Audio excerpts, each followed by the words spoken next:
I thought I had it all. A thriving green materials business I built from scratch over 10 years. A beautiful wife, Amanda, who I loved more than anything. A nice house in the suburbs. Then it all came crashing down when I discovered my brother Jake, who had a pregnant wife, was having an affair with Amanda. The ultimate betrayal was finding out she was pregnant with his child. But nothing could prepare me for what my father did next, giving them control of my business like it was his to give. Let me know where you are watching from, and hit that like and subscribe button as I tell you how I fought back against the people who tried to destroy everything I worked for. When I look back at where it all began, I never could have imagined how things would turn out. 10 years ago, I was just a 25-year-old guy with big dreams and an idea that most people, including my own father, thought was crazy. I wanted to create a company that manufactured sustainable building materials, the kind that would revolutionize the construction industry while helping the environment. My father, Frank, was old school. He believed in traditional businesses, not what he called my tree hugger fantasies. Every family dinner became a lecture about how I should get a real job. Meanwhile, my younger brother Jake was the golden child. 4 years younger than me, he never had to work for anything. Dad paid for his college, his first car, even his wedding to Stephanie. Whatever Jake wanted, Jake got. But I was determined. I took out loans, worked 80-hour weeks, slept on an air mattress in my first tiny office space. Slowly but surely, EcoConstruct started to grow. We developed a patented process for creating building materials from recycled plastics and agricultural waste. Construction companies started noticing us. Within 5 years, we were turning a profit. By year 7, we had 60 employees and contracts with major developers across 3 states. That was also the year I met Amanda. She came to work for us as our marketing director, and from the moment I saw her, I was captivated. Smart, beautiful, ambitious. We started dating after 3 months, and a year later we were married. My life finally seemed perfect. I had proved my father wrong. My company was thriving, and I had found the love of my life. Jake, meanwhile, was floundering. He had dropped out of business school and jumped between jobs. Dad kept bailing him out financially. When Jake met Stephanie, I thought maybe he would finally grow up. She was sensible, kind, and clearly loved him despite his flaws. When they announced they were expecting a baby, the whole family was thrilled. Maybe this was what Jake needed to finally become responsible. Amanda and I had been trying for a baby ourselves without success. I could see the disappointment in her eyes whenever the subject came up, especially after Jake and Stephanie shared their news. I tried to reassure her that our time would come, but looking back, I wonder if that was when things started to change. 6 months into Stephanie's pregnancy, I began noticing small things about Amanda. She started working late more often. Her phone would buzz with text messages that she would quickly hide. When I asked her who it was, she would say it was work or friends. I believed her because I trusted her completely. Why would I not trust my own wife? For her 32nd birthday, I planned a surprise party at our house.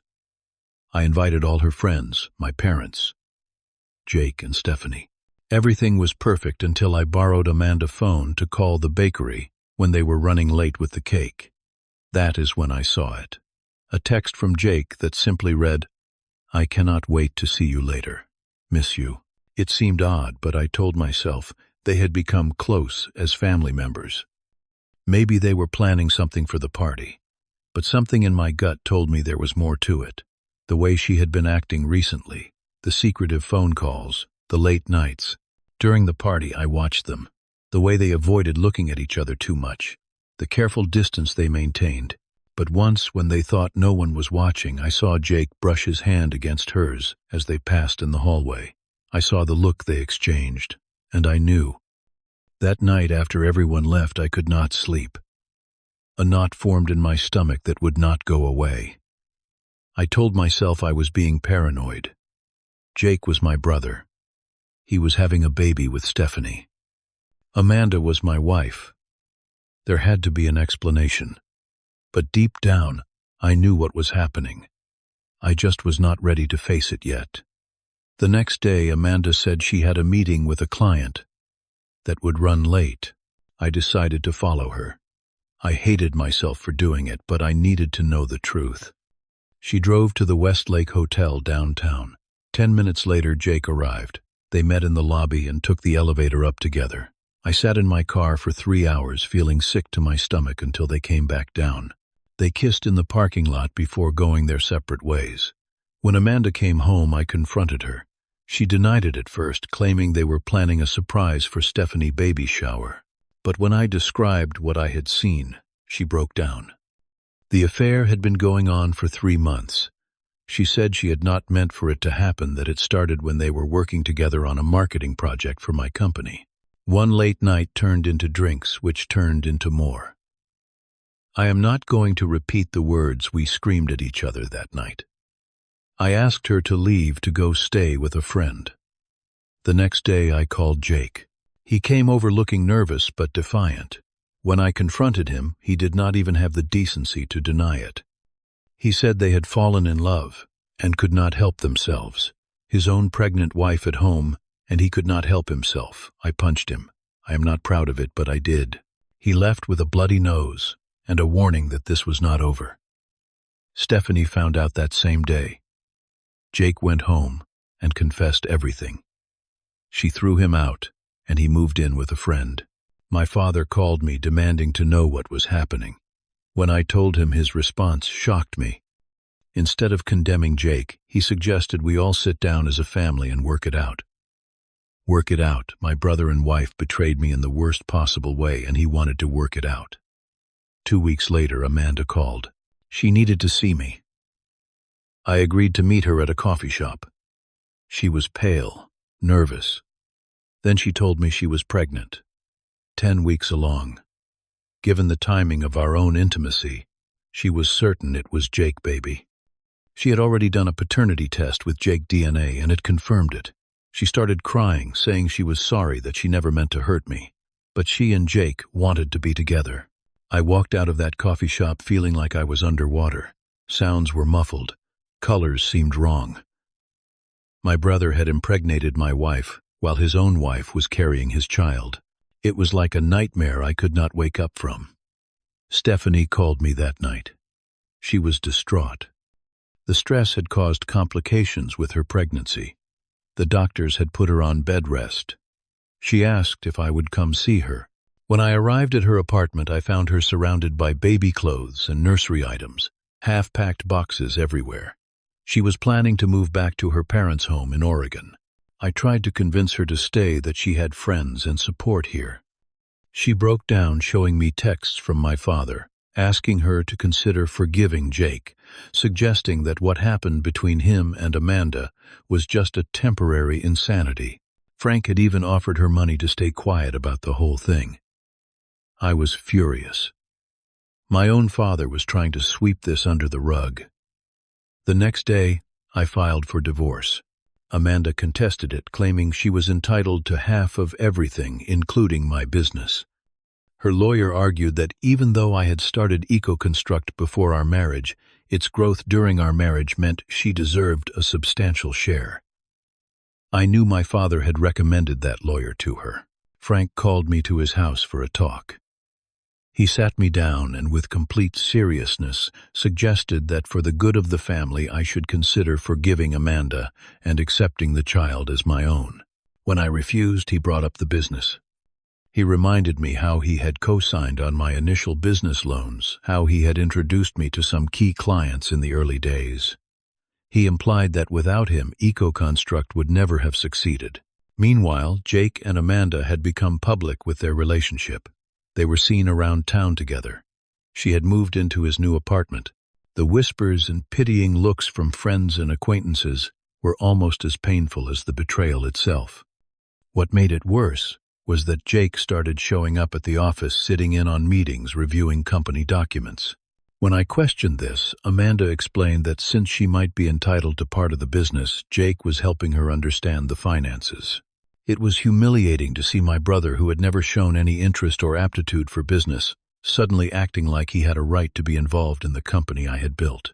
Stephanie's condition worsened. The doctor was concerned about preeclampsia. I visited her in the hospital where she told me Jake had only called once to check on her and the baby. He was too busy house hunting with Amanda. They were looking at homes in the expensive North Side neighborhood, way beyond what either of them could afford on their own. I started to wonder where they were getting the money. 3 months into this nightmare, my father called a family meeting at his house. I did not want to go, but he insisted it was about the future of Eco-Construct. When I arrived, Jake and Amanda were already there, sitting together on the couch. Amanda was showing now her pregnancy visible in a way that felt like another slap in the face. My father stood at the head of the room, like a king, delivering an edict. He announced that for the sake of family harmony and the future of his grandchildren, he had decided that the ownership of Eco-Construct needed to be restructured. Jake would become co-CEO, and Amanda would receive a 25% ownership stake. I would retain 50% and operational control, but major decisions would require consensus. I laughed, thinking it was a sick joke, but my father was deadly serious. When I refused, he pulled out a folder of documents. Inside was proof that he had secretly maintained 51% ownership of Eco-Construct from the beginning. The papers I had signed when he co-signed my initial loans had included fine print transferring controlling interest to him. He had never intended to exercise this control, he claimed. But the current situation demanded it. I was speechless. The business I had poured my life into for a decade that bore my name and vision had never truly been mine.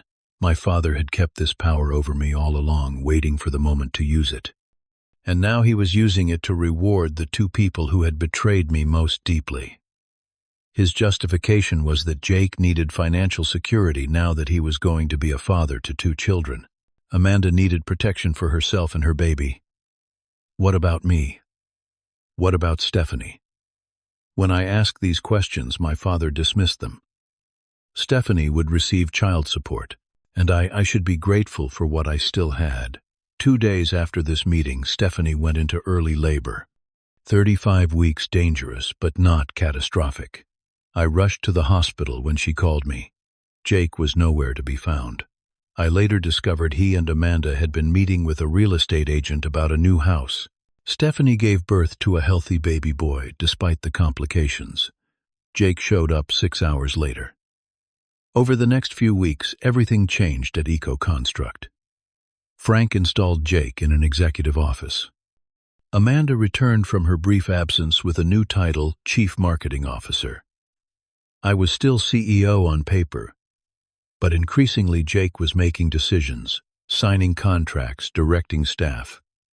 My father backed him at every turn. Long-time employees were confused and upset. Some came to me privately asking what was happening. When word spread about the personal situation behind the changes, people began to take sides. Some loyal staff quit in protest. Others, sensing which way the wind was blowing, began currying favor with Jake. The final straw came when Jake and Amanda, with my father blessing, sold off our research division to a competitor. This division was developing our next generation of sustainable materials, the future of the company. They claimed it was to generate capital for expansion, but I later learned much of the money went toward their new home and lifestyle. I hit rock bottom. Everything I had built was being dismantled. My marriage was over. My family had betrayed me. My company was being stolen from under me. I spent a week barely functioning, ignoring calls, staying in bed. Friends tried to reach out, but I pushed them away. What was the point? I had lost everything. Then one night, scrolling mindlessly through emails on my phone, I noticed something. A discrepancy in some financial documents Jake had circulated. Something did not add up in the sale of the research division. It was small, but it was there. And it gave me the first spark of fight I had felt in months. The next morning I called Carlos Mendez, a lawyer who specialized in business litigation. I had met him at a green energy conference years earlier. When I explained my situation, he was immediately interested. The way my father had secretly maintained control of my company raised several legal red flags. Carlos helped me gather documentation. We pulled my original business plan, loan applications, articles of incorporation. We found inconsistencies, places where documents might have been altered. Most importantly, we discovered that some of the signatures on the ownership transfer papers did not quite match my handwriting.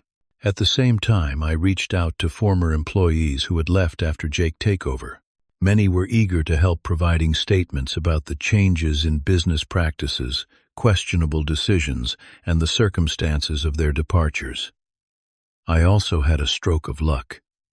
Stephanie contacted me.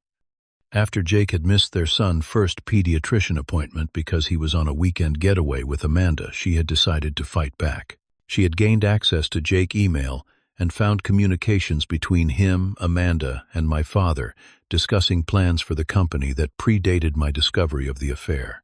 This suggested the relationship may have been partly motivated by gaining control of EcoConstruct. Most damning, she found evidence that the sale of the research division involved kickbacks to Jake and my father personally. The competitor who purchased it had funneled money through shell companies into their personal accounts. This was not just betrayal anymore. It was fraud. With Carlos' guidance, I quietly formed a new company, Next Gen Materials. I secured patents for innovations I had been developing outside of EcoConstruct. I reached out to investors who had always believed in my vision, explaining the situation without bitterness or rage, just facts. Many were appalled by what had happened and eager to back my new venture. I also connected with loyal former employees. Within 2 months, I had assembled a team of the most talented people from EcoConstruct, all committed to building something new and better. We secured a facility, set up operations, and began developing new sustainable materials using the knowledge I had accumulated over a decade. While building my new company, Carlos prepared our legal case. We filed suits against Frank, Jake, and Amanda for fraud, breach of fiduciary duty, and corporate malfeasance. The evidence was substantial. The signatures that had been potentially forged, the kickbacks from the sale of the research division, the communications showing they had conspired together. When the lawsuit became public, it sent shockwaves through the local business community. EcoConstruct stock plummeted. Clients began calling me concerned about the future of their contracts.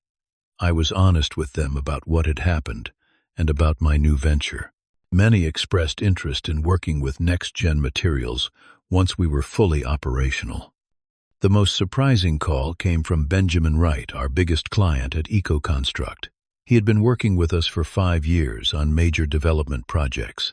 He informed me that after the research division was sold, quality had declined and deadlines were being missed. He wanted to know if my new company could step in. It was the first major contract for NextGen, and it came at the perfect time. As our court date approached, Jake attempted to reach out to me. He suggested we settle privately, family to family. When I refused, he became desperate, offering to return his shares of EcoConstruct if I would drop the fraud charges. I declined. This had gone far beyond shares and ownership. This was about right and wrong. The court proceedings lasted 3 weeks. Every day I sat across from my father, brother, and former wife, watching as their deceptions were laid bare. The evidence was overwhelming. The judge ruled strongly in my favor on almost every count. Frank had indeed fraudulently maintained control of my company. The sale of the research division involved illegal kickbacks. Jake and Amanda had breached their fiduciary duties to the company and shareholders. The final judgment restored 70% ownership of EcoConstruct to me. Frank retained 20%, but was removed from any operational role.